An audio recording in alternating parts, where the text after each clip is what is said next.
Notre invité a l'une des plus belles et puissantes voix du Québec. D'ailleurs, cette voix retentit partout dans le monde depuis plusieurs années. Et c'est celle de Loulou Hughes. Je l'adore et je la remercie d'être avec nous aujourd'hui. On fait du coq à l'âme à l'émission avec Loulou Hughes. Bonjour, bon après-midi. Salut, comment ça va, vous deux? Très Ça va? bien, merci d'être là, Loulou. Oui, ça va Contente de te très bien. connaître aussi. Merci. Ça va encore mieux quand tu es là. Je te trouve rayonnante. Je te trouve aussi inspirante parce que tu as un beau parcours. Je ne sais pas si on peut t'appeler une battante, mais moi, c'est un mot qui me vient à l'esprit parce que tu t'es tenue debout.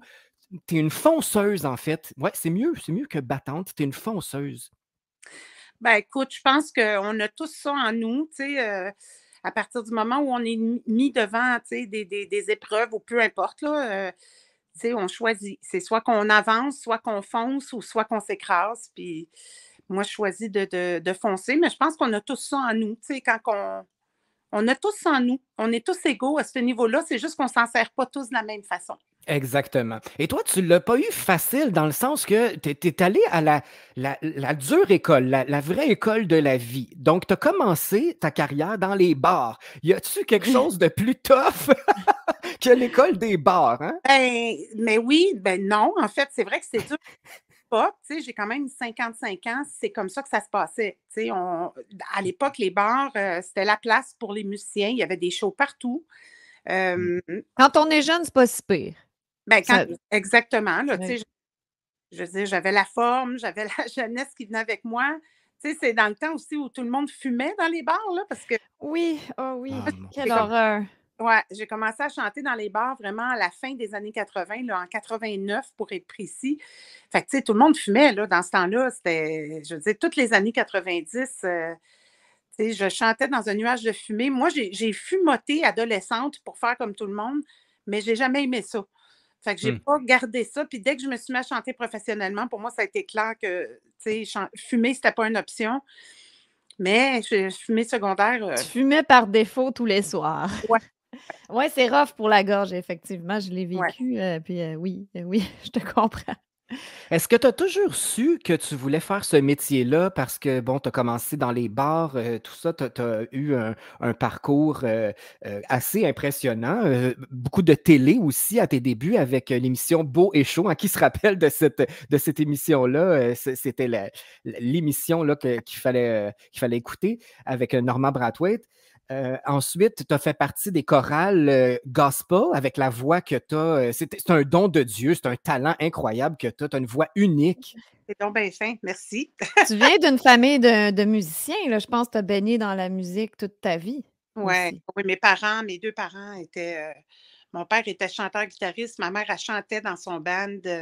Oui, tu sais, mes grands-parents des deux bords, mon grand-père italien, c'est un guitariste. Mon grand-père irlandais, c'est un guitariste aussi. Fait que, tu sais, Ah, j'avais des ben oui. parents. Ma mère était très, très mélomane. Tu sais, toute la musique, je l'ai découvert avec elle.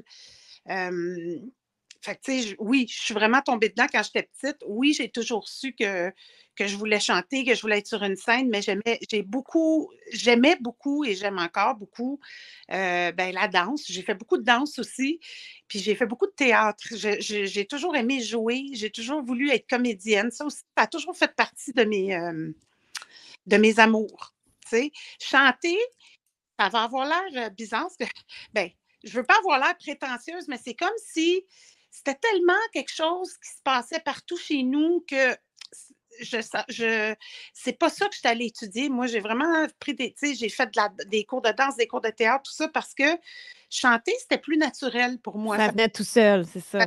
Fait que je ressentais pas trop le besoin, tu sais, d'aller me renforcer là. Je l'ai fait plus tard, cela étant dit. Mais jeune, tu sais, ado, tout ça, jeune adulte, c'était vraiment. Je me suis beaucoup.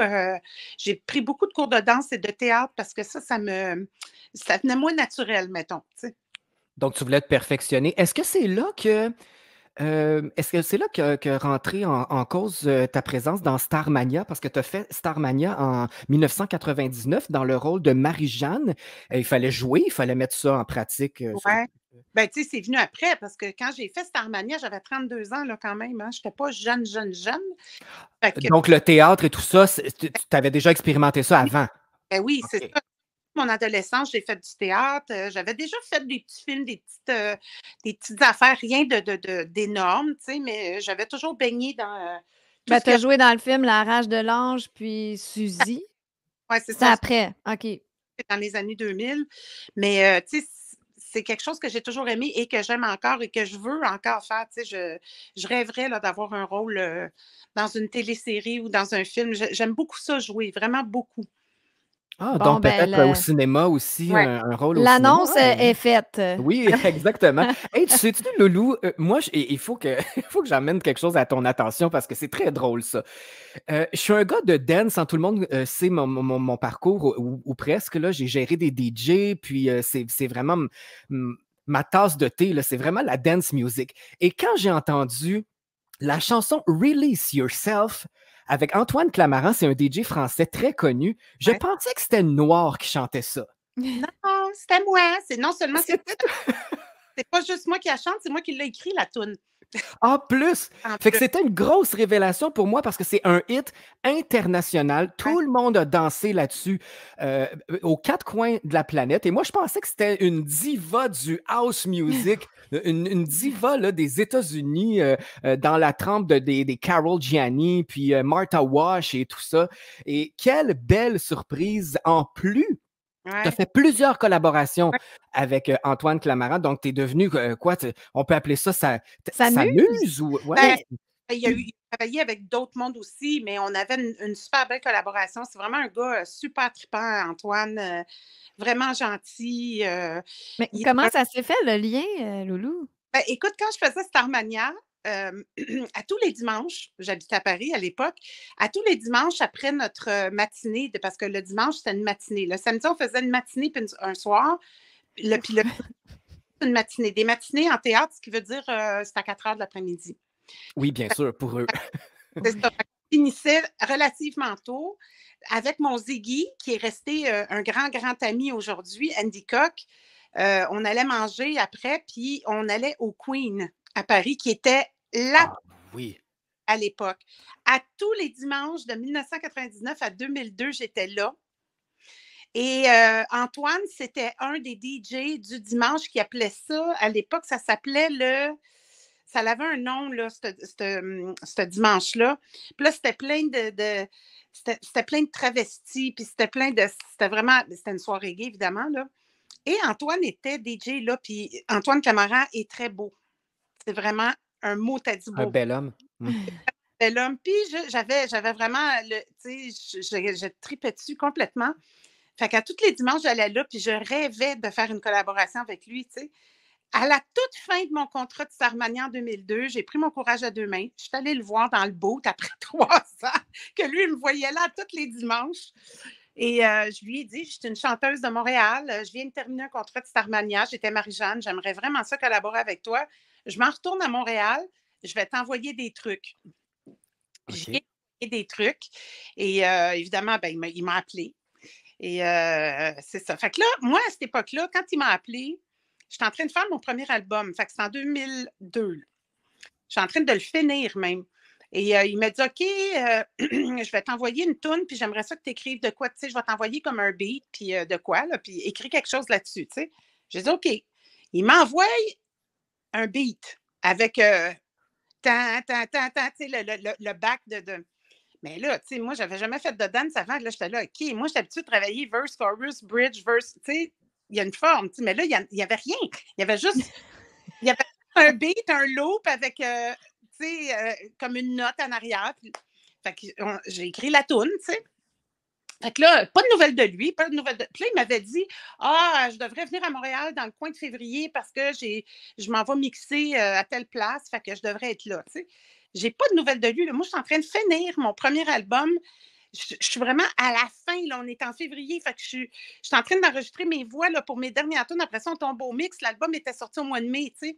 Là, je suis chez nous. Je suis en train de me préparer pour m'en aller en studio. Ça sonne à ma porte. Je Oh! la porte. C'est lui. Il dit, hein? Qu'est-ce que tu fais là? Il dit, ben, je m'en viens enregistrer le truc, là. Je dis, mais oui, mais Antoine, c'est parce que là, moi, je suis en studio, là. Ta minute, là. fallu que je me reverse un 30 sous, que je trouve un autre studio, des choristes pour venir faire ça. Là-dessus, il y a Kim Richardson qui fait des voix. Fait que, tu sais, j'ai engagé 2 autres choristes, Kim Richardson, Catherine Brodeur à l'époque, qui chantait avec moi aussi, et moi, on a fait les chœurs. On a fait ça le lendemain. Ça, c'était un vendredi soir, il est arrivé. Lui, il a fait je pense qu'on a enregistré le samedi dans la journée. Il est allé mixer le soir, il est reparti avec ça. Donc, lui, c'est pas, on fait pas un horaire, là. On le prend quand il arrive. Non, il a débarqué chez nous. Carrément, là. Hey, ça, j'aime ça. Bon, ben, au moins, c'est parce qu'il a aimé ton travail. Hey, ça Ouais. vous tente-tu d'écouter les résultats? On Oui. va faire danser un peu nos auditeurs, puis on va écouter ce chef-d'œuvre qui joue encore partout dans le monde. Voici Release Yourself avec Antoine Clamaran et la superbe Loulou Hughes à Radio Unicité. Hey, pas le choix de bouger avec ça. Hein. Release Yourself, c'est thérapeutique en plus. Quel chef-d'œuvre. Je l'adore cette chanson-là. Pour moi, c'est devenu un classique de la dance music et je l'ai expérimenté dans plusieurs événements avec mes DJ. Quand ils jouent cette chanson-là, c'est le party, c'est incroyable. C'est une énergie qui est contagieuse. Merci pour ce petit clin d'œil du côté dance music parce qu'on sait que tu es plus rockeuse, blues. Et là, Ben oui, moi, t'étais une rockeuse. Pour moi, je savais pas que tu allais dans la musique dance, house, même R&B. Tu as touché à tout. Ah, oui, pas mal. J'ai pas mal fait de tout. C'est sûr que mon premier amour, c'est vraiment le rock. Là. J'aime beaucoup le rock. Mais une grosse passe R&B. Mais quand je dis R&B, je parle du vieux R&B. Là. Je parle vraiment des années 60, 70. Dans les années 2000, j'ai beaucoup aimé Destiny's Child, tout ça, mais pas de temps, là, pas de là à faire de la pop. C'est pas. J'ai déjà chanté une tune de Faith Evans dans un de mes shows que j'adore. Elle a une voix incroyable. C'est des chanteuses à voix, fait que c'est sûr que j'aime ça. Mais de là à dire que j'écoute ça chez nous, puis que. Non, non. Moi, ma sonnerie de téléphone, là, je vous mens pas, c'est Whole Lot of Love de Led Zeppelin. Bon. C'est une idée. ça me surprend. Une rockeuse dans l'art. Mais je voulais parler, parce que moi, j'ai reconnu ton plus gros hit. Je sais pas si c'est ton plus gros hit, corrige-moi si je me trompe, mais Rock With Me, Oui, tout le monde connaît ça, cette tune-là. Moi, je tripais là-dessus. Moi, j'aimais ça, le rock. Ça, c'était sur ton premier album aussi? C'était vraiment ça, ton premier hit? Oui, ça a été ça. Ben, ça a été le seul. Parce que les radios. Ton seul? Ben, c'est parce que les radios, ils n'ont pas voulu embarquer les autres tunes après, parce que mon premier album est sorti en 2002. Puis j'écrivais beaucoup à cette époque-là. Ben, même après, j'ai continué comme ça parce que, il fallait que ce soit un album en français. Puis moi, à l'époque, j'avais de la misère. J'écrivais surtout en anglais. Puis j'avais de la misère à traduire des choses. Fait que j'ai décidé de garder beaucoup de choses en anglais sur cet album-là. Puis à l'époque, il n'y a personne qui faisait ça. Aujourd'hui, il y a beaucoup de monde qui le font, là. Mais dans ce temps-là, fait que les radios, ils ont accepté Rock With Me, ça a passé, mais les autres tunes, une autre de mes tunes que moi, je trouve que c'est... J'ai eu une peine d'amour avec cette tune-là parce que les radios n'ont pas voulu la rentrer, c'est la chanson Solitude. Si vous avez la chance là, de tomber dessus, allez l'écouter. Ah oui. Les radios n'ont pas voulu la rentrer à l'époque parce qu'ils ne savaient pas où la situer. Il n'y avait rien qui sonnait comme ça. Il y avait beaucoup de phrases en anglais. Ils ne savaient pas. Fait que pour ces raisons-là, les radios, moi, j'étais sûre que c'était un hit, cette tune-là. C'est un peu dans le même genre que... C'est un peu dans les mêmes sonorités que Who's Gonna Love Me. Ça se ressemble. C'est du loulou, là. Et c'est aussi beaucoup... Tu sais, c'est... Pas longtemps après, Amy Winehouse est sortie avec ce genre de son-là.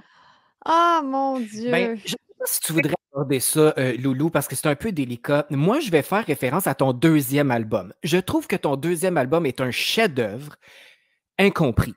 C'est-à-dire qu'il est éclectique, il est différent, il est audacieux. Même ta pochette, elle est des plus audacieuses et des plus belles parmi les albums québécois, et j'ai l'impression que ça a été boudé un peu. Et je me rappelle avoir eu une conversation avec toi. Tu sais, quand on s'est rencontrés avec notre amie commune, médium, Monique Ranger, je crois qu'on en a parlé un peu. Ouais. Les Québécois n'ont pas compris la démarche artistique de Loulou Hughes. C'était comme trop gros, c'était comme trop spécial, trop avant-gardiste. Et pour moi, ça passait bien dans le temps de Diane Dufresne, ça passait bien dans le temps de Joe Bocan. Et là, pourquoi tout à coup, on ne comprend pas ta démarche, puis on dit, ben voyons, c'est trop glamour, c'est trop. Hey, la robe que tu as sur la pochette. Ben là, ça, c'est Cluc, hein, maintenant, c'est devenu un de mes très, très, très grands amis, mais c'est toujours lui qui fait mes vêtements de scène. C'est Cluc Couture, un Québécois Oui, que lui, dès qu'on s'est rencontrés, ça a cliqué. Puis c'est lui qui avait fait tous les vêtements de la pochette de cet album-là, en fait, Crazy Mama, parce qu'il y en avait plusieurs. Il y avait plusieurs robes. J'étais vraiment dans un trip vraiment bien éclaté à l'époque. Ben écoute, c'est ça, tu sais, là, aujourd'hui, tu sais, j'ai fait le deuil de tout ça. À cette époque-là, tu sais, avant que je sois malade, disons, là, hmm, j'avais tout sur le cœur parce que justement, tu sais, j'avais beaucoup fait de projets qui ont été des coups d'épée dans l'eau parce que justement, je me sentais beaucoup incomprise. Puis on me reprochait de penser trop gros ici. Tu sais, ça, c'est une des affaires que je trouve très décevant ici. Tu sais, c'est tough pour quelqu'un d'être multi-talented. On va accepter un talent, mais dès que tu veux faire tout, ben, tu es automatiquement peut-être un peu étiqueté négativement comme quelqu'un qui se prend pour un autre puis qui veut trop en faire. Puis ouais. Faut partout, qu'on puisse te mettre dans une case, hein? C'est ça. ben, tu vas aux États-Unis, tu vas en Europe, plus tu as de talent, mieux c'est. Tu sais, si tu es une chanteuse, une comédienne, une danseuse, une ci, une ça, là, pour eux, c'est payant. Ici, là, tu sais, waouh, là, chante, là, puis Danse pas, là, tu sais, puis sois danse pas trop flyé. pas une actrice non plus, puis écris-les pas tes tunes. Ça, c'est une autre affaire. Puis, tu sais, je veux pas avoir l'air négatif parce que je le suis plus dans ce trip-là, mais c'est quand même une constatation Hmm. que Ouais, ouais. les chanteuses à voix ici, c'est comme si on pouvait chanter, mais pas les écrire nos tunes. Il fallait absolument que des compagnies de disques nous prennent puis qu'ils fassent ça pour nous. Tu sais, moi, je me suis battue. Ça a pris 10 ans avant que je sorte mon premier album parce que je voulais pas qu'on m'écrive des tunes. Je voulais le faire. Je suis une auteure-compositeur. Puis, tu sais, je me battais puis je disais non, j'ai refusé des contrats pour ça parce que je disais non, c'est pas ça que je veux. Puis moi, je veux faire mes tunes, mes affaires. Mais dès que je présentais mes affaires, mes tunes, c'était trop gros, c'était trop ci, c'était trop ça. C'était trop, puis pas assez. Ben, c'est ça, je voulais savoir ton ressenti là-dedans. Est-ce que c'est parce que tu allais dans l'anglophone, puis là, on était très fermé, c'était le francophone. Le rock aussi, ben, à ce moment-là, c'était peut-être moins pire. Aujourd'hui, on a de la misère avec le rock. Ou que c'est parce que tu es trop flyé, trop américanisé. Sais-tu, le Québec a une trop petite mentalité? Comme Je pense, oui. Puis, tu sais, comme je disais tantôt, je le répète, là, je suis plus dans. Il y a eu un temps où ça m'a, excusez-moi l'expression, vraiment fait chier, tout ça. Je Hmm. me suis même exilée pour ça. C'est pour ça que je suis partie en Allemagne à un moment donné. J'étais écœurée de tout ça. J'étais écœurée de me battre contre une industrie qui me boudait justement parce que j'étais peut-être un petit peu trop audacieuse à leur goût. Je ne voulais pas rentrer dans le cadre. Tu sais, encore aujourd'hui, la toune Who's Gonna Love Me, les radios ne veulent pas la rentrer parce que ça ne rentre pas dans leur standard radiophonique. Ben, crois-moi que ça va sans jouer chez blague. nous. Ça va Ouais. jouer à Unicité. Puis d'ailleurs, on va la faire jouer avant de se quitter. On a encore beaucoup de sujets à se parler ensemble, mais on va jouer ton premier extrait. On va parler de ton nouvel album aussi, parce que c'est pour ça, entre autres, qu'on t'a invité. C'est que tu as un nouvel album. Ça va être ton quatrième en carrière. Donc, on va en parler un petit peu plus tard. Moi, ce que j'aime de toi, c'est tout ce qu'on t'a reproché. Dans le fond, c'est ta versatilité, c'est ton ouverture justement de ce mélange-là de style. Moi, mon album préféré, c'est Crazy Mama. Évidemment, je suis un gars très extravagant. J'adore Madonna, Joe Bocan, Diane Dufresne. Alors, moi, j'y ai trouvé mon compte dans cet album-là. Surtout les petites interludes et la toilette qui flush à la fin. Ça, c'est une pièce d'anthologie. Une histoire hein, derrière ça. Ben, vas-y, Veux-tu me j'aimerais raconter? l'entendre. Ouais. Hey, je sais pas. Hey, on peut-tu jouer ça, une interlude à la radio? Parce que j'aimerais un extrait. En Oui. tout cas, Oui, faites ce que vous voulez, c'est votre radio. Moi, j'en ai rien. Ah! Parle-nous de ça. Qu'est-ce que ça fait sur l'album, cette toilette-là qui flush? Je vous explique. C'est que quand on a terminé l'album, cette pièce-là n'était pas là. À cause de la toune Dance Floor, le contenu anglophone était trop élevé pour qu'il y ait accès aux subventions de Musique Action. À Ah, à l'époque, là, je ne me rappelle plus c'est quoi aujourd'hui, puis je m'en fous. C'était genre 73%, si je me rappelle bien, il fallait que ça soit du contenu francophone. Mais là, moi, à cause de Dance Floor, ça venait tout fucker l'affaire. Puis de la façon que c'était comptabilisé à l'époque aussi, c'est que si tu as dès ta première note de musique, si le premier mot que tu disais, c'était, mettons, oh yeah, jusqu'à temps que tu dises un mot en français, c'était comptabilisé comme de l'anglophone. C'est le même qui comptabilisait les affaires. Fait que là, Dance Floor, là, la compagnie de disques m'a appelé à l'époque, puis ils ont dit, ben là, on a un problème. On n'aura pas Musique Action à cause de Dance Floor. Fait que c'est soit que tu la traduis ou j'ai dit, ben, est-ce que je peux faire une autre chanson pour égaliser ça? Ils ont dit oui. Hey, là, c'est ça. À l'époque, là, j'avais vraiment le feu au cul. J'étais vraiment. Mais là, attends, Loulou, la toune qui suit Dance Floor, c'est My Love.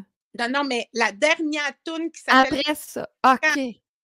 Lui, c'est de quoi il parle. Là. Il parle de French Cancan. Donc, on est en studio à l'époque. Éric Les Tourneaux et moi, c'était mon collaborateur. On a fait les 2 premiers albums ensemble.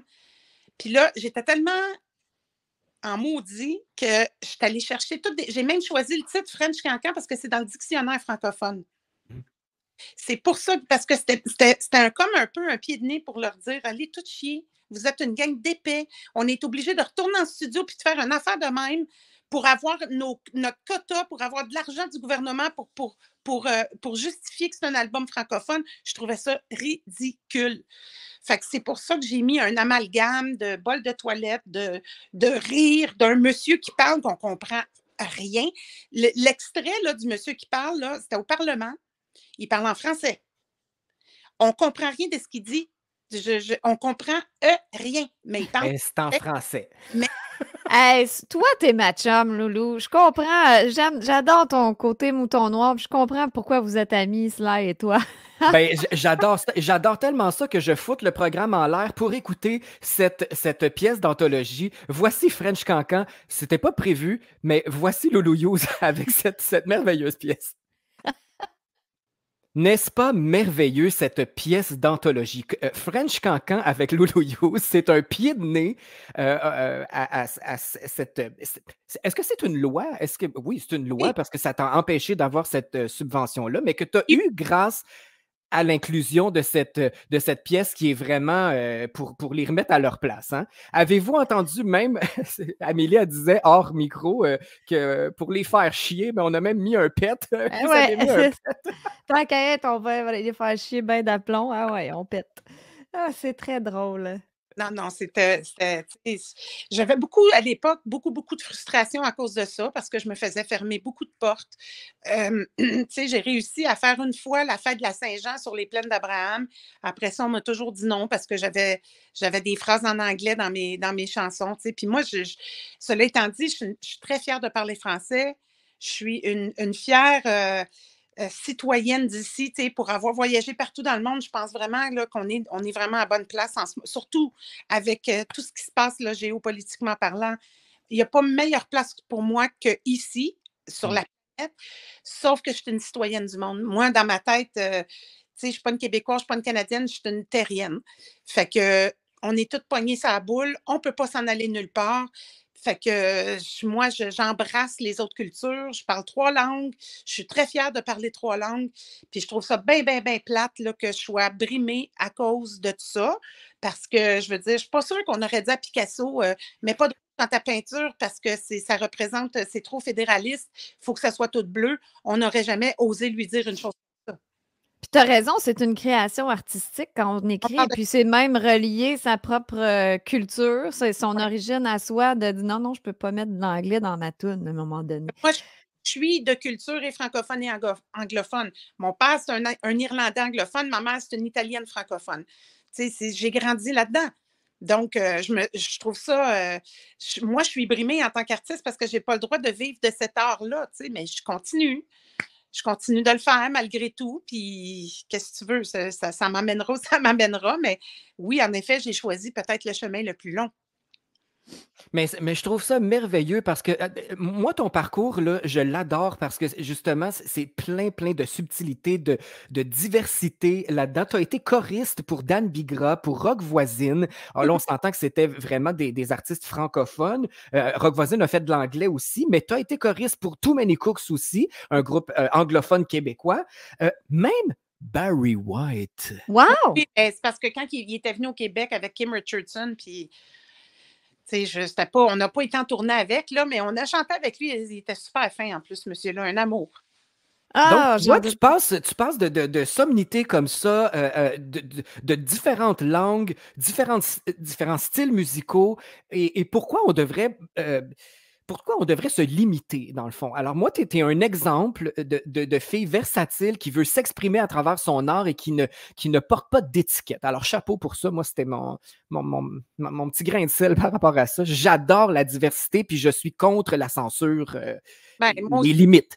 Mais tu sais, comme je disais tantôt, j'ai été longtemps bien fâchée à cause de ça. Maintenant, je ne suis plus. J'ai d'autres choses à faire. Tu sais, du haut de mes 55 ans, là, je m'en fous. Puis maintenant, tu sais, ça me fait rire aujourd'hui. On parle de ça, puis ça me fait rigoler. Puis, tu sais, je me trouve bien drôle du haut de mes 35 ans de vouloir envoyer chier tout le monde parce que ça me frustre. Mais là, aujourd'hui, ça ne me tente plus là, de faire ça. Je le fais sans être fâchée, tout simplement. Je fais juste le faire maintenant, puis qui même me suivent. Puis c'est pas grave, tu sais. Moi, il faut que ça me sorte du corps, il faut que ça me sorte de même.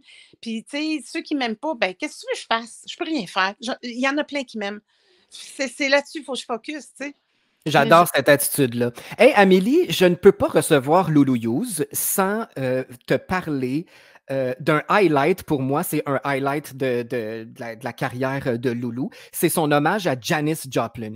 Il faut que tu vois Loulou Use faire un spectacle de Janis Joplin. Elle en est possédée. Je ne trouve pas d'autres mots. C'est comme Oui, une moi, incarnation ben oui, j'ai lu que tu étais la meilleure pour faire du Janis Joplin. Il n'y a personne qui t'égale à ce niveau-là. Ben là, tu sais, on le sait T'es pas. trop humble. On les a pas tout entendus, mais c'est parce que je pense que qu'est-ce qui a rendu ce spectacle-là, que, tu sais, ça a quand même bien marché, puis malheureusement, la COVID est arrivée, fait que... Mais c'est que, tu sais, quand on fait la musique, là, quand on fait les tunes, tout ça, tu sais, c'est sûr que moi, je suis une puriste. Je me disais, elle, là, quand elle est décédée, quand elle a fait l'album Pearl, elle est décédée, elle n'a jamais fait le spectacle de cet album-là, puis je me disais, ben ça l'avait fait, là, ça aurait probablement peut-être sonné comme ça. Tu sais, le but là-dedans, c'était de rendre justice. C'était pas de limiter parce que je me suis pas déguisée en Janice non plus. Mm. Je parlais beaucoup d'elle entre les chansons. Je sais pas si tu te rappelles cela. Oui. Je racontais des histoires. Puis plus j'en ai fait de shows, plus je racontais d'histoires, plus j'en rajoutais beaucoup de textes qui racontaient des anecdotes de sa vie, de qui elle était. Tu sais. Puis le but, c'était vraiment pas de limiter, mais c'était vraiment de lui rendre justice. Fait que tant mieux si ça lui ressemble parce que je me disais, elle était tellement particulière, cette femme-là. Ça n'était une qui était vraiment, vraiment, vraiment avant son temps, qui a été très mal comprise. Il y a beaucoup de monde qui ne l'aimait pas parce qu'elle osait tellement de choses. Elle avait plus de couilles que bien des gars qui étaient là à cette époque-là. Tu sais, je veux dire, en 1962, là, son premier chum, c'était un noir à l'Université du Texas. Juste ça, en partant, était, tu sais, je veux dire, c'était en pleine ségrégation. Ouf. Déjà, là, tu sais, puis c'était une femme de lettres, c'était une fille très intelligente, c'était une première de classe. Les gens ne savent pas ça, tu sais. Puis moi, ça m'a toujours frustrée d'entendre dire que Jimi Hendrix, qui est mort d'un overdose d'héroïne aussi, que c'était le meilleur guitariste au monde, mon Dieu, qui était écœurant, mais que Janis Joplin, qui, parce qu'elle est morte, elle aussi, ben elle, c'est une fuckée. Ouais, c'est ça, effectivement. C'est vrai ce que tu dis. Bonne observation. Quand tu l'as décrit comme ça, j'imagine que c'est pour toutes ces raisons que tu as décidé de faire un hommage. C'est donc une inspiration pour toi, Janis? Ben oui, elle a ouvert la porte, elle a pavé. Hey, avant elle, il y avait eu peut-être en France la Black, là, qui est au début du siècle, là, au début des années 1900, qui est une Américaine qui s'est exilée en France. Ça apportait des bananes, là, j'ai comme un blanc de son nom. Avant Janice, qui osait faire des affaires comme elle l'a fait en tant que femme? Personne. À l'époque, c'était les brassières pointues, les petits cheveux placés, puis les petites mini-jupes. Elle, c'était pas ça pantoute. Elle, c'était pas de brassière. Libération totale. On fait ce qu'on veut. On fait comme les gars. Nommez-moi-en une qui a fait ça avant elle. Je vous mets au défi, là. T'as un bon point. Mais t'as l'air de bien la connaître, surtout. Ben oui, c'est sûr que j'ai fait mes devoirs, là. Mhm. Mais tu sais, elle a ouvert la porte à toutes les Madonna, puis toutes ces chanteuses-là ont un énorme respect envers elles, là, que ce soit la chanteuse de Heart, Madonna, Pink, Céline Dion. C'est un passage obligé pour toutes les chanteuses de la planète que Janis, c'est une classe à part. Puis tout le monde disait, elle criait. Écoute-la comme il faut, là, puis elle avait une technique de voix, cette fille-là. Son falsetto, là, il était développé pas à peu près, puis elle forçait pas beaucoup. Mais on va justement l'écouter, mais j'aimerais savoir pourquoi tu nous as suggéré d'entendre cette chanson que je connais moins du répertoire de Janis. Tu n'as pas pris le plus gros succès, à moins que je me trompe, mais tu as choisi Cosmic Blues. Pourquoi? Parce que c'est ma tune préférée, moi. C'est vraiment ma tune préférée. Et ça explique que tout est dit dans cette chanson-là, de quoi elle parle, tout est là, la puissance qu'elle avait, tout est là, c'est puissant. Juste avant d'écouter la toune, est-ce que tu scrapes la voix après un show de Janis Joplin, non? La technique.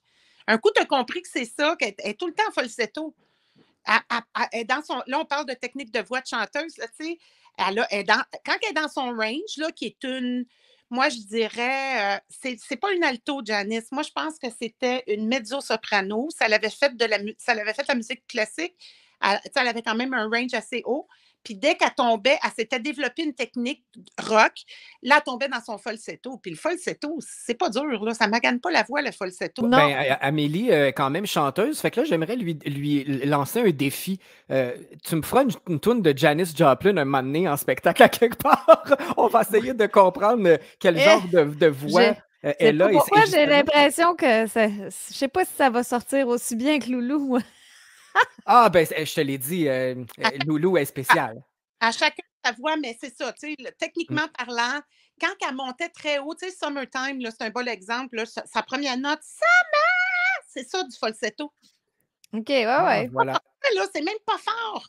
Sauf que quand tu le fais bien, ça sonne fort, puis le micro le capte comme ça sent comme. T'as l'impression d'être à plein poumon, là. Mais tu sais, pas compliqué, là. Je veux dire, c'est sûr que si tu essaies de faire ça full voice, tu vas te scraper la voix. Oui, voilà. D'où l'importance de la technique. De la technique, puis c'est pour ça qu'il y a beaucoup de chanteuses qui ne l'ont pas catché, ça, puis qui se fuckent la voix quand ils font du Janis parce qu'ils pensent que c'est ça qu'elle faisait. Oui. Ils pensent qu'elle criait pas. Ben, je pense ça, moi aussi, que c'est comme. Ben, on va l'écouter s'exécuter, justement. On revient tout de suite après. On écoute Cosmic Blues de Janis Joplin à Radio Unicité en compagnie de Loulou Hughes. Ben voilà, quelle splendeur et quelle technique, justement. Donc, on va chanter du Janis en voix de tête maintenant. Non, mais en fait, tu sais, mettons, je te pose la question, tu connais Aretha Franklin, est-ce que tu trouvais qu'elle criait, Aretha Franklin? Non, pas du tout. Non, parce que c'est une vraie soprano. Fait qu'elle était dans son range. Quand elle allait chercher ses notes hautes, c'était pas forçant pour elle, elle était dans son range. Tu sais, c'est sûr qu'une alto qui va aller essayer de chanter du Aretha, elle va crier, puis elle va se péter la voix, tu sais. Janis, d'après moi, dans mon sens à moi, qui était une mezzo-soprano, elle était capable de monter assez haut en full voice, mais dès qu'elle tombait dans ces notes-là, plus rock, plus... Grichou, là. C'était du falsetto. Puis ça, tu n'as pas besoin de forcer pour les sortir, ces notes-là. Il faut juste que tu développes la technique. Un coup, tu l'as, c'est fait, puis merci, bonsoir, là. Tu sais, un autre chanteur qui usait beaucoup de falsetto, c'est Robert Plant, le chanteur de Led Zeppelin. Ah oui. Mais oui, c'est de trouver son falsetto, mais en grichou rocker, là, c'est ça qui est particulier. Mais un coup, tu le trouves. Ouais. Développe ta technique. Puis, tu sais, une chanteuse au Québec qui a fait beaucoup ça, Thérèse Montcalm. Ah, intéressant. C'est vrai. Mon Dieu, j'aime ce parallèle-là. Hey, tu me donnes l'idée de mettre de sa musique sur nos ondes. Thérèse Montcalm, elle est arrivée avec un vent de fraîcheur. C'était une voix qu'on n'entendait pas beaucoup au Québec. Merci pour cette belle suggestion-là. Ça va jouer en soirée. Je promets aux auditeurs de jouer Thérèse Montcalm en soirée. Mais live, là, Thérèse, là, elle rappelait beaucoup, beaucoup de Janis Joplin. Moi, quand je suis allée la voir, parce qu'on a fait les bars en même temps ici, elle et moi, au début des années 90, j'allais souvent la voir en spectacle, puis je le voyais. Je me disais, c'est comme Janis, elle est dans son falsetto. Je vais faire du coq à l'âme, là, puis revenir en 2016. Parce que au début de l'entrevue, on disait que tu étais une battante, on a parlé de la maladie. Mais justement, puis que tu as beaucoup changé, tu étais plus mouton noir rebelle avant, puis que là, maintenant, tu t'es élevé au-dessus de ça, puis tu as beaucoup plus de sagesse. Donc, je me demandais si c'était pas justement à cause de ton expérience de battre, j'aime pas Oui. l'expression, mais contre le cancer Ben, qui je pense, t'a. mettons, parce que, tu sais, peu importe le mot, tu sais, pour chacun, moi, je pense que, tu sais, s'il y a des gens qui nous écoutent qui sont en ce moment, qui sont en train de passer à travers une étape comme ça, peu importe le mot, là, en autant que ça marche pour toi, tu sais, que ça soit un combat pour toi. Moi, ça n'a pas été un combat pour moi. Moi, ça a été un passage.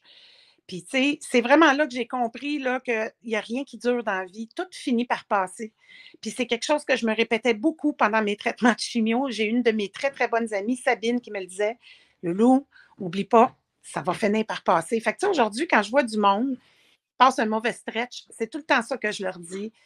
La beauté de la chose, c'est que tout finit par passer. Des Tout fois, passe. tout passe, tu sais. Hey, c'est drôle, Loulou, c'est un livre que j'ai sur ma table de chevet, Tout passe, de Nicole Bordelot. Je sais pas si tu connais Nicole, Oui, mais ben oui, ben voilà. Hey, ouais, ça fait partie de ma vie, ce tout passe. Et ça va dans les deux sens, hein. ouais, Quand on vit quelque chose de beau, de bien, ça passe aussi. Fait ça qu'il faut en passe. profiter, C'est faut ça. vivre dans le moment présent. Et je trouve ça intéressant que tu parles de ça, tout passe. Mais tu sais, Wow. ça a été une des premières affaires que ça m'a apporté. L'autre affaire que ça m'a apporté, c'est que je n'avais pas avant dans mon côté revendicateur ou vindicatif. euh, Ça m'a apporté d'apprendre à accepter ce qui se passe. Ça, Parce c'est une belle sagesse. Ben, c'est parce que si tu le fais pas, là, t'es dans la marde. Tu sais, dans le sens où, là, tu sais, je me suis rendu compte que je n'acceptais pas avant les choses, tu sais. Fait que j'étais beaucoup dans l'amertume. Tu sais, j'étais pas bien parce que ça me rendait très amère, ça me frustrait tout ça parce que je n'acceptais pas les choses. Là, j'ai fait comme, OK, là, j'ai comme pas le choix, là. On me met ça dans la gorge, là, puis il faut que je l'avale. J'ai pas le choix. Qu'est-ce qu'il faut que je fasse ensuite? Ça a Hmm. été comme un step pour moi, ça a été comme une épiphanie, pas de joke, là. Puis qu'aujourd'hui, c'est resté ça. Puis Dieu merci. Ce qui fait que, ben, première affaire, j'accepte plus. OK, c'est ça qui se passe, on n'a pas le choix, là, passage obligé, fine. OK, qu'est-ce qu'on fait? Qu'est-ce qu'on fait avec ça? Ça l'élimine tous les sentiments d'amertume, toute le fâché que j'ai pu avoir. Je ne veux plus être fâchée. Je ne veux plus être en survie. Je veux vivre. Puis pour vivre, là, il ne faut pas que tu sois fâché, il ne faut pas que tu sois aigri, il ne faut pas que tu sois jaloux, il ne faut pas que tu en veuilles à la terre entière. À ce moment-là, tu ne vis pas. Tu es en prison quand tu es comme ça. Moi, je me suis dit, moi, je ne veux plus ça, là. Moi, je suis au Québec, je suis une femme libre, je peux faire ce que je veux. Oui, je vais me heurter à des portes parce qu'il y a toujours du monde que ça ne plaira pas. C'est pas grave, je vais continuer mon chemin pareil. J'ai survécu à l'étape à travers laquelle je suis passée. Je suis en pleine forme, je suis intelligente, la vie est belle, ça ne me tente plus d'être fâchée, donc j'accepte ce qui est. C'est sûr il y a des fois que c'est très difficile, la mort d'un enfant, peu importe, tu sais, mais il y a des gens qui vivent dans des pays en guerre où ils ont tout perdu, puis ils réussissent quand même à être heureux après ça. Moi, ce Tu que sais, j'entends, c'est que tu as repris ton pouvoir, dans le fond. ben, c'est exactement ça. Puis j'arrêtais pas de me ramener toujours à si j'étais, tu sais, juste pendant la pandémie, là, ben, mettons que j'étais en Ukraine pendant la pandémie. Pas le fun, ça. Puis admettons que je serais en Afghanistan pendant cette pandémie-là. Ouf, non plus, c'est pas le fun. En Afrique, tu sais, on est quand même au bon endroit, comme je disais tantôt, tu sais. Donc, de passer par la maladie, ben si ça a fait en sorte que ça m'a appris à voir la vie comme ça, j'accepte mon sort. Parce que je préfère de très, très loin qui je suis aujourd'hui puis comment je pense parce que ça m'amène beaucoup de sérénité puis beaucoup de paix. C'était un cadeau évolutif. Ben vraiment, tu sais, puis c'est comme, comme je le répète, à qui veut bien l'entendre, ça ne me tente plus de m'ostiner. Moi, non, j'ai plus d'énergie à mettre là. Je veux vraiment savourer chaque moment, avoir du fun, être avec du monde qui ont envie d'aller plus loin, de s'élever. J'aime ça, être avec du monde qui ont du talent. ça m'en donne. Tu sais, dès que je vois du monde meilleur que moi, je fais Oh my God, moi, je veux me coller à cette personne-là pour apprendre. Tu sais. Puis ça devrait toujours être de même. Tu sais, on ne devrait pas jalouser les autres. On devrait, au contraire, apprendre toujours des autres puis dire Waouh, c'est donc bien hot ce qu'a fait cette personne-là plutôt que ben là, franchement, pour qui qu'elle se prend? Et Ouais. c'est pour ça que cette belle et inspirante Loulou Hughes est notre invitée aujourd'hui à l'émission du Coq à l'âme. C'est tellement Hey! inspirant de Est-ce t'entendre. que, est-ce que je peux me coller à toi, Loulou, tout le temps, ou tu vas peut-être me trouver un peu fatigante, tu sais, parce que j'aimerais bien ça me dire ça, là. Mais quelle Sauf belle que, façon de penser, quel bel exemple tu peux être pour plein de gens. Et ça m'emmène à parler de ton nouvel album. Est-ce que c'est cette énergie-là qu'on retrouve sur ton nouvel album qui sort le 24 octobre? J'ai tellement hâte. Il y a déjà un premier extrait de sortie. L'album s'appelle Built Near the Water. Et c'est encore le temps de faire vos pré-ventes. Vous procurez dès maintenant cet album-là. J'ai tellement Loulou, hâte. pas encore en anglais, t'as pas de bon sens. Hey, un producteur mon producteur au départ, on était supposé de faire une en français. Puis à un moment donné, j'avais fait une version d'une chanson de Leonard Cohen. Puis je lui ai envoyé la version parce que je la trouvais belle. J'ai dit, regarde comment c'est beau cette chanson-là. Il m'a appelé comme à 7 heures le lendemain matin. Puis il m'a dit, OK, fais l'album de ta vie, fais l'album en anglais que tu veux, là, go. Fait que, et là, ça a comme fait, bon, ben, tant mieux. Hein? Je vais pouvoir le faire comme je veux. Cela étant dit, il y a une tonne en français dessus. Est-ce que Ah, c'est l'album de ta vie? C'est l'album de ma nouvelle vie. Mais tu sais, Ah, j'ose espérer qu'un prochain album va être aussi l'album de la vie où est-ce que je vais être rendue. Mais exactement, il reflète ton état du ah, moment. complètement, je veux dire, parce que tu sais, les autres albums dont je suis très, très, très fière, j'étais plus jeune, j'étais beaucoup aussi dans la performance, tu sais, j'avais envie de performer. mhm. J'aimais les choses qui étaient très, très produites. Là, je suis comme plus là, tu sais, je suis vraiment plus à un endroit où le less is more, puis que ça soit le plus facile à reproduire possible sur scène. Ah, plus épuré. Plus c'est C'est- pur, exactement. Tu sais, on OK. produit, il n'y a pas de séquence, il y a pas, tu sais, mixer tout ça, ça n'a vraiment pas été long. J'ai insisté sur produit, j'ai insisté. Il y a une couple de places où ma voix, je ne suis pas tout à fait sur le pitch, mais je trouvais que l'énergie était tellement là. Encore une fois, ma référence à mes co-réalisateurs qui sont Jean-Sébastien Chouinard et Gauthier Marina, c'était de leur dire ben, il y a des albums de Rita où des fois elle est off-pitch, puis Janice aussi, puis toutes mes, tu sais, que ce soit les Stones, tout ça, mais l'énergie est tellement belle qu'on laisse ça là pareil. Tu sais, Attends, vous utilisez pas d'autotune puis tout ça. Toi, c'est straight non. pipe. Mais c'est rare les artistes aujourd'hui qui utilisent pas ça, là. T'es vraiment une puriste. T'es Ben, un précieux trésor. je pense pas que ça. Ben, au style de musique, pas vraiment besoin. Tu sais, dans le rock, on n'a pas vraiment besoin d'autotune, là. Non, ça s'y Pas- prête pas vraiment. Des fois, ça peut être artistique. Je sais que Ouais. certains artistes Oui, l'utilisent à des fins artistiques, mais ça ne fit pas avec ben, le pas style. J'en ai parlé cette semaine parce que j'ai fait entendre aux auditeurs la nouveauté de Shania Twain. On s'entend qu'elle vient du domaine du country, même si c'est commercial, pop. Et là, on ne reconnaît plus sa voix. C'est tout robotisé dans sa dernière chanson. J'ai pas tellement accroché. Puis je demandais l'avis à nos auditeurs. C'était quand même assez partagé. Mais là, je veux revenir à toi parce qu'on va l'écouter, ton premier extrait. J'aimerais que tu nous en parles. Il J'ai hâte s'appelle d'entendre Who's Gonna Love Me? Mhm. Qu'est-ce que c'est ce premier extrait-là? Ça parle de ma mère. Who's Gonna Ah, Love Me? Ouais. Qui va m'aimer? Quand ma mère est décédée, tu sais, pour l'histoire, là, pour revenir un peu à l'histoire, c'est qu'en 2016, ma mère a été diagnostiquée d'un cancer du poumon stade 4 au début juin. Et moi, j'ai été diagnostiquée d'un cancer du sein en juillet de la même année. Ma mère, on le savait qu'elle était pour mourir. On essayait d'étirer le temps. Elle est décédée en janvier 2017.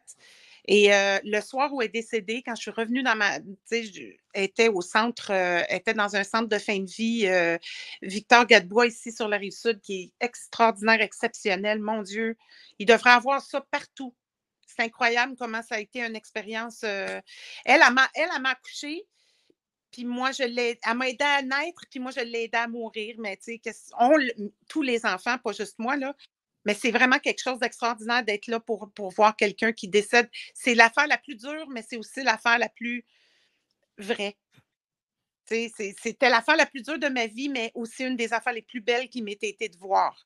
Mais est-ce que tu veux dire maintenant que maman est plus là, qui va m'aimer? Parce que ça me parle, parce que ma mère est morte récemment, puis c'est exactement ça qui me fait souffrir. C'est qui va nous aimer autant que notre mère? Exactement ça, parce que le soir, en revenant du centre, j'étais dans mon auto, j'avais 49 ans quand elle est décédée.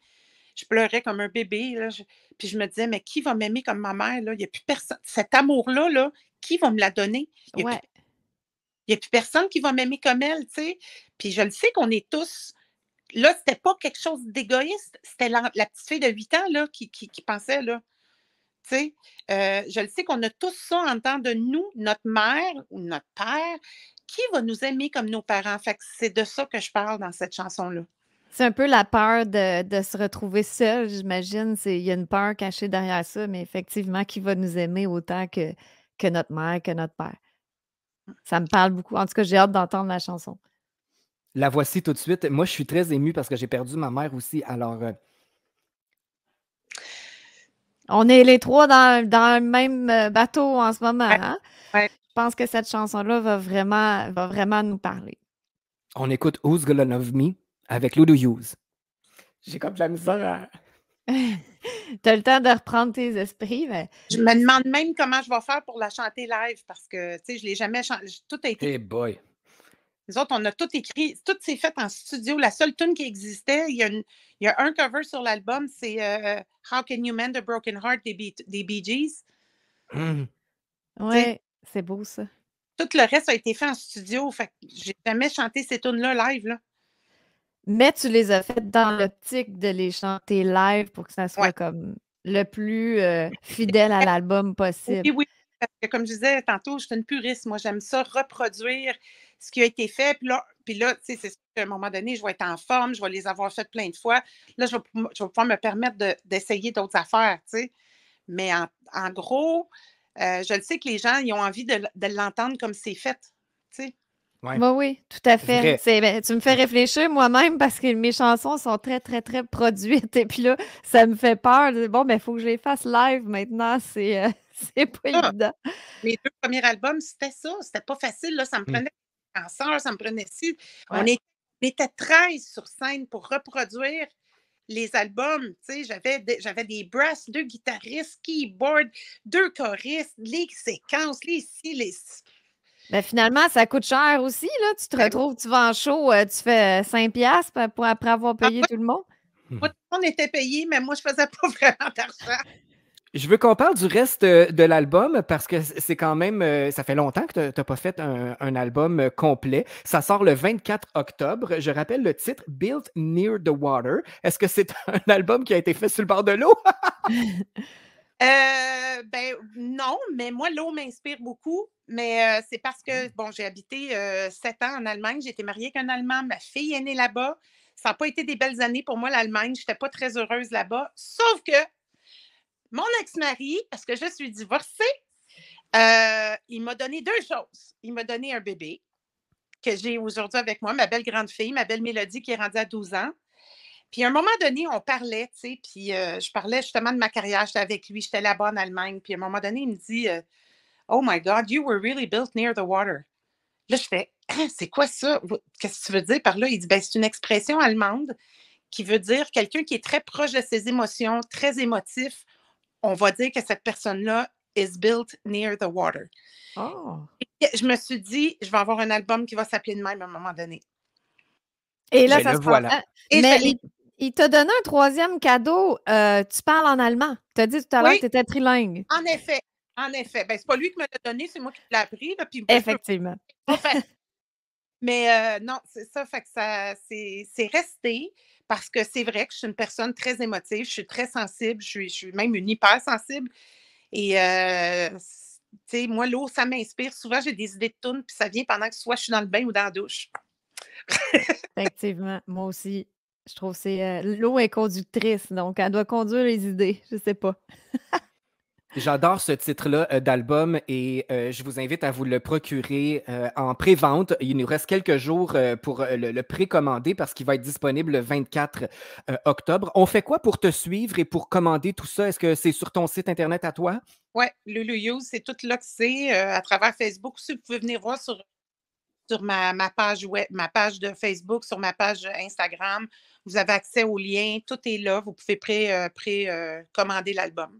Je vais mettre également un lien sur notre page Facebook à nous, à Radio Unicité, pour commander ce merveilleux album qui est très prometteur. En tout cas, nous, on garde en rotation ton premier extrait, Who's Gonna Love Me, qui est très touchant, qu'on a entendu tantôt. Et je te remercie pour ton temps, pour ta générosité. Tu es tellement belle, resplendissante et inspirante aussi. C'est un beau parcours que tu as depuis tes débuts et c'est un plaisir de te voir cheminer. Alors, je te remercie infiniment d'avoir pris le temps de parler avec nous aujourd'hui. J'espère que les auditeurs ont apprécié ce bel échange. Ben, c'est vraiment, vraiment, vraiment gentil. Merci beaucoup à vous de m'avoir permis de vous dire toutes ces belles choses-là. Puis là, est-ce que vous allez mettre ma belle tune de Martha Wainwright ou pas? Ben là, c'est pas que ça m'inquiète, mais cette chanson-là. Ça t'inquiète? Ben, c'est parce que, écoute, on va écouter Bloody Motherfucking Asshole. Alors, je me demandais à qui ça s'adressait, ma chère Loulou. Écoutez, c'est que, tu sais, la série que Jean-Marc Vallée a fait, Little Liars, c'est quoi le titre? C'était ça? Big Little Liars? Ça? Big Little Lies. C'est une des chansons qu'il a mis c'est là que j'ai découvert cette chanson-là, moi. J'ai vraiment accroché sur cette série-là. J'ai acheté la bande sonore de la série qui est vraiment incroyable. Le choix de tune là-dedans. D'ailleurs, Alexandra Strelinski, c'est là qu'elle s'est fait connaître aussi. Et j'ai découvert cette chanson-là. Puis c'est vraiment une belle chanson avec un drôle de titre, mais c'est une sacrée belle chanson. Alors, on va écouter ça. Puis d'ailleurs, Martha Wainwright, elle est tellement talentueuse. Elle est vraie, authentique aussi. Alors, je l'aime bien. C'est juste un titre assez provocateur. Mais c'est là-dessus qu'on va se quitter. Et merci pour tes belles suggestions et ta bonne humeur, encore une fois. Merci, au plaisir de se revoir sûrement en spectacle. Les spectacles seront prévus peut-être pour 2023. On va laisser vivre un peu l'album. Mais moi, ça serait un plaisir de te revoir en spectacle, ma chère Loulou. Ben, vous êtes fin. Merci beaucoup. Mouah! Bye bye.